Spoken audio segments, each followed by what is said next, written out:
আগামী ফেব্রুয়ারিতে অন্তর্বর্তী সরকার জাতীয় নির্বাচন আয়োজনের প্রস্তুতি নিচ্ছে বলে জানিয়েছেন প্রধান উপদেষ্টা অধ্যাপক ড মোহাম্মদ ইউনূস। ভেঙে পড়া রাষ্ট্র কাঠামোকে পুনর্গঠন করতে চলছে সংস্কার কাজ। ফলে আগামী নির্বাচনে যে দলই সরকারে যাক, সংস্কার কার্যক্রম বাস্তবায়নে কোনো অনিশ্চয়তা থাকবে না। জাতিসংঘে সাধারণ অধিবেশনের ভাষণে একথা বলেন প্রধান উপদেষ্টা। আপনারা জানেন যে আগামী বছরের ফেব্রুয়ারি মাসে আমরা জাতীয় নির্বাচন অনুষ্ঠানের প্রস্তুতি নিচ্ছি। পাশাপাশি স্বচ্ছতা ও জবাবদিহিতা, আইনের শাসন নিশ্চিত করবার জন্য আমাদের নিরবচ্ছিন্নভাবে নাগরিক বান্ধব সংস্কার চালিয়ে যাচ্ছি। অধিবেশনের চতুর্থ দিনে দশম বক্তা হিসেবে ভাষণ দেন প্রধান উপদেষ্টা। বাংলায় দেয়া ভাষণের শুরুতেই জাতিসংঘ সনদের ৮ দশক পূর্তিতে সদস্য রাষ্ট্রগুলোকে অভিনন্দন জানান।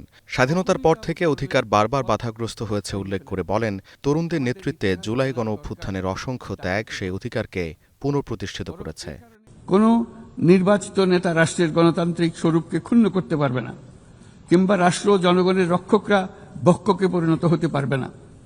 শাসন ব্যবস্থা, বিচার বিভাগ, নির্বাচন ব্যবস্থা, জনপ্রশাসন, আইন শৃঙ্খলা রক্ষা, দুর্নীতি বিরোধী কার্যক্রম, নারী অধিকার সহ সকল জাতীয় গুরুত্বপূর্ণ ক্ষেত্রে প্রয়োজনীয় সংস্কার করার জন্য আমরা 11টি স্বাধীন সংস্কার কমিশন প্রতিষ্ঠা করি। দেশ থেকে পাচার হওয়া অবৈধ সম্পদ উদ্ধারে সরকারের প্রচেষ্টার কথাও জানান প্রধান উপদেষ্টা। জাতিসংঘের সদস্য রাষ্ট্রগুলোকে পাচারের অর্থ লুটের অপরাধে সঙ্গী না হয়ে ফিরিয়ে দেওয়ার আহ্বান জানান তিনি। গত 15 বছরের দুর্নীতির মাধ্যমে শত শত কোটি ডলার অবৈধভাবে বিদেশে পাচার করা হয়েছে। আমরা নিরলসভাবে এই সম্পদ ফেরত আনার চেষ্টা করছি, কিন্তু সংশ্লিষ্ট দেশগুলোর আইনি প্রক্রিয়া এবং অন্যান্য নানাবিধ প্রতিবন্ধকতার কারণে আমাদের এই প্রচেষ্টা বারে বারে বাধাগ্রস্ত হচ্ছে। জাতিসংঘের ৮০তম সাধারণ অধিবেশন শুরু হয়েছে গেল ২৩ সেপ্টেম্বর, যা চলবে আগামী ২৮ সেপ্টেম্বর পর্যন্ত।